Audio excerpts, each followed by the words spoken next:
ہمارے خداوند یسوع کی انجیل مقدس مرکز کے مطابق اس کا چوتھا باب 21 سے 25 آیات تک۔ اس وقت یسوع نے اپنے شاگردوں سے کہا، کیا چراغ اس لیے لایا جاتا ہے کہ پیمانے یا پلنگ کے نیچے رکھا جائے؟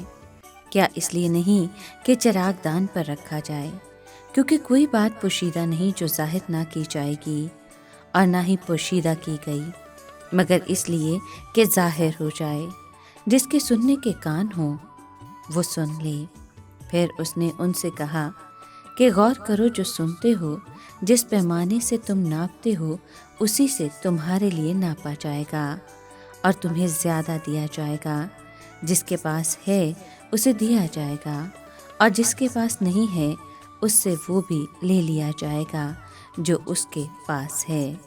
پاک کلام کے پڑھے اور سنے جانے پر خداوند کی برکت ہو، خدا کا شکر ہو۔ عزیز دوستو، آج کے کلام میں چراغ ان سچائیوں کی نمائندگی کرتا ہے جو خداوند نے اپنے شاگردوں کو سکھائیں۔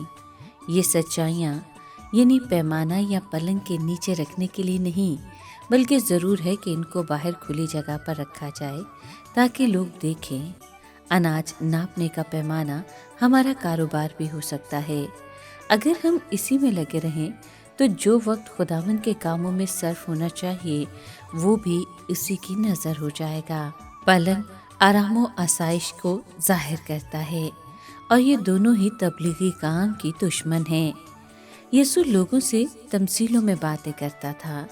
بنیادی سچائی چھپی ہوتی تھی، مگر خدا کی مرضی یہ ہے کہ شاگرد ان چھپی ہوئی سچائیوں کو ان دلوں پر ظاہر کریں جو سننے کو تیار ہیں۔ خدمت کرتے ہوئے شاگرد ہر وقت یاد رکھیں کہ وہ دن آ رہا ہے جب سب کچھ ظاہر کیا جائے گا۔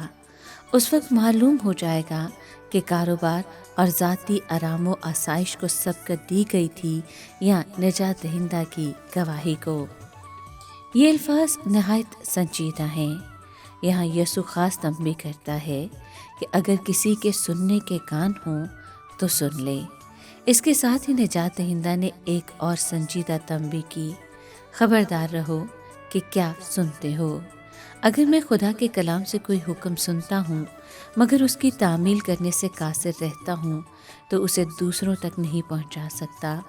تعلیم اور منادی اسی وقت مؤثر اور کامیاب ہوتی ہے جب لوگ سچائی کو منادی کرنے والے کی زندگی میں دیکھتے ہیں۔